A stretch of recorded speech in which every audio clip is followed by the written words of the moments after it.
Hola a todos y bienvenidos a un nuevo podcast.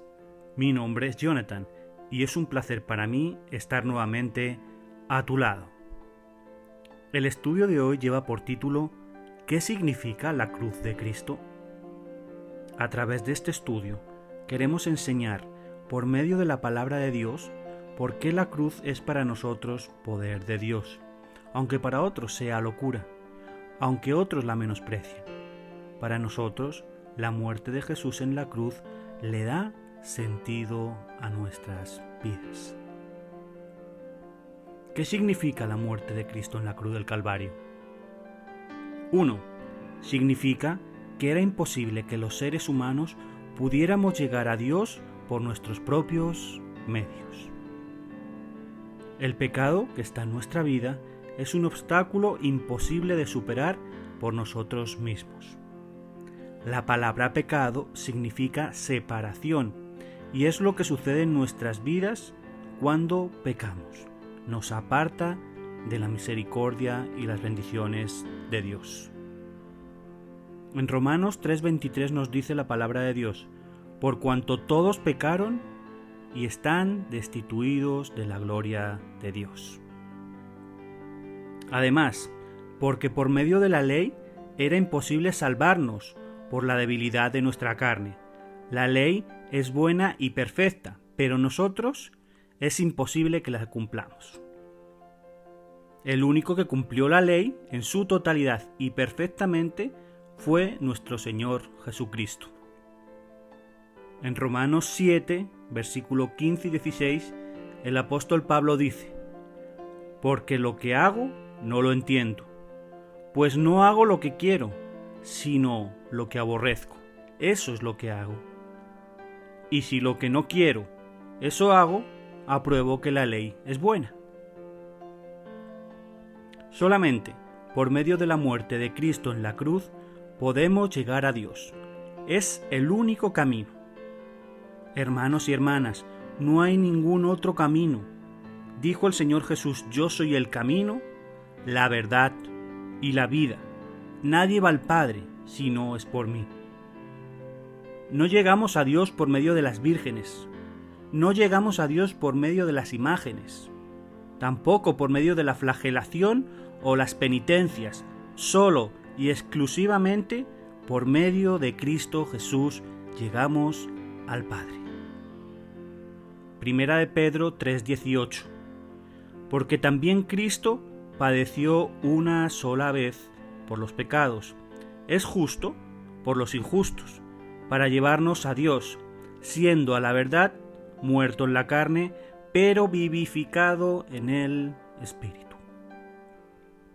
2. Significa que nosotros éramos enemigos de Dios y solo la muerte de Cristo nos pudo reconciliar con Él. Todo pecador es enemigo de Dios. Romanos capítulo 5, versículo 10. Porque si siendo enemigos fuimos reconciliados con Dios por la muerte de su Hijo, mucho más estando reconciliados seremos salvos por su vida. Pecado es hacer lo que se nos antoja, rompiendo los límites de lo bueno, lo puro y lo santo, dejando a Dios de lado, porque queremos que nadie nos gobierne. No queremos darle explicaciones a nadie de lo que hacemos o dejamos de hacer, de tal manera que pasamos por encima de la autoridad del Señor del universo. Con el pecado mostramos que Dios no nos importa y tampoco nos importa lo que Él quiere, porque nos amamos nosotros mismos más que al propio Dios. Y tomamos control de nuestra propia vida. Nos centramos en yo y después yo. Y pareciera que en vez de moldearnos a Cristo, queremos que sea Él quien debe adaptarse a nosotros. Cuando pecamos, no lo aceptamos como nuestro Dios y Salvador, porque cada uno pasa por ser su propio Dios. Pero la muerte de Cristo es el único que puede reconciliarnos con Dios. Segunda de Corintios, capítulo 5, versículos 18 y 19. Y todo esto proviene de Dios, quien nos reconcilió consigo mismo por Cristo y nos dio el ministerio de la reconciliación. Que Dios estaba en Cristo reconciliando consigo al mundo, no tomándoles en cuenta a los hombres sus pecados, y nos encargó a nosotros la palabra de la reconciliación. 3. Significa que Dios pagó por medio de Cristo el precio de nuestro rescate.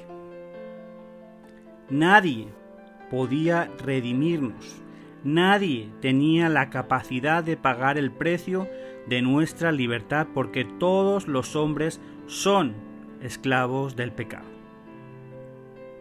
Salmo 49, versículos del 6 al 8 dice: Los que confían en sus bienes y de la muchedumbre de sus riquezas se jactan. Ninguno de ellos podrá en manera alguna redimir al hermano, ni dar a Dios su rescate. Porque la redención de su vida es de gran precio y no se logrará jamás. Hermano y hermana, vamos a poner un ejemplo para poder entender este pasaje. Un hombre es acusado ante el tribunal a causa de grandes delitos: asesinato y robo. Se presenta ante el juez del Tribunal Supremo y éste le dice: usted es culpable. Su condena es a pena de muerte. Pero si paga la cantidad de 300.000 billones de euros, quedaría en libertad. ¿Quién tendría ese dinero para pagar esa libertad? Pero de pronto entra en la sala el Hijo del Hombre, a quien este delincuente asesinó y robó, diciendo: yo pagaré la cantidad estipulada para la libertad de este hombre que ha cometido estos delitos. Hoy, quien paga nuestro rescate es Jesucristo. El Hijo del Dios viviente dice: yo dejaré mi trono de gloria, me despojaré de él y me encarnaré, seré como un hombre normal y daré vida a todo aquel que en mí crea a través de mi muerte en la cruz del Calvario. Pagaré por el pecado de la humanidad, aún así sabiendo que él nunca pecó. 4. Significa salvación o condenación para el pecador. Juan capítulo 3, versículo 16 al 19. Porque de tal manera amó Dios al mundo, que ha dado a su Hijo unigénito, para que todo aquel que en él cree no se pierda, mas tenga vida eterna. Porque no envió Dios a su Hijo al mundo para condenar al mundo, sino para que el mundo sea salvo por él. El que en él cree no es condenado, pero el que no cree ya ha sido condenado, porque no ha creído en el nombre del unigénito Hijo de Dios. Y esta es la condenación, que la luz vino al mundo, y los hombres amaron más las tinieblas que la luz, porque sus obras eran malas. Salvación para todos aquellos que creen en el sacrificio de cruz que Cristo llevó a cabo en el monte Gólgota y reciben por la fe esa salvación que fue pagada por nosotros en la cruz. Salvación para libertad en Cristo Jesús, para poder disfrutar de su amor, su paz, su misericordia y maravillosa presencia por toda la eternidad. Condenación para todos aquellos que rechazan la salvación, que menosprecian el sacrificio que Cristo ha hecho por nosotros en la cruz del Calvario. Condenación para todos aquellos que hacen de su vida lo que quieren, creyéndose sus propios dioses, para aquellos que se burlan y blasfeman contra el Espíritu Santo. Deuteronomio 30:19 dice: a los cielos y a la tierra llamó por testigos hoy contra vosotros, que os he puesto delante de la vida y la muerte, la bendición y la maldición. Escoge pues la vida para que vivas tú y tu descendencia. Y con esto terminamos. La cruz de Cristo es vida y muerte. Cada uno de nosotros decidimos qué camino escoger. El que tenga oídos, que oiga lo que el Espíritu habló hoy. Con esta maravillosa enseñanza llegamos al final del podcast de hoy, esperando que haya sido de bendición y edificación para tu vida. No olvides descargar y compartir este podcast, además de seguirnos en nuestras redes sociales. Un fuerte abrazo de vuestro hermano y amigo Jonathan Garranchan. Bendiciones.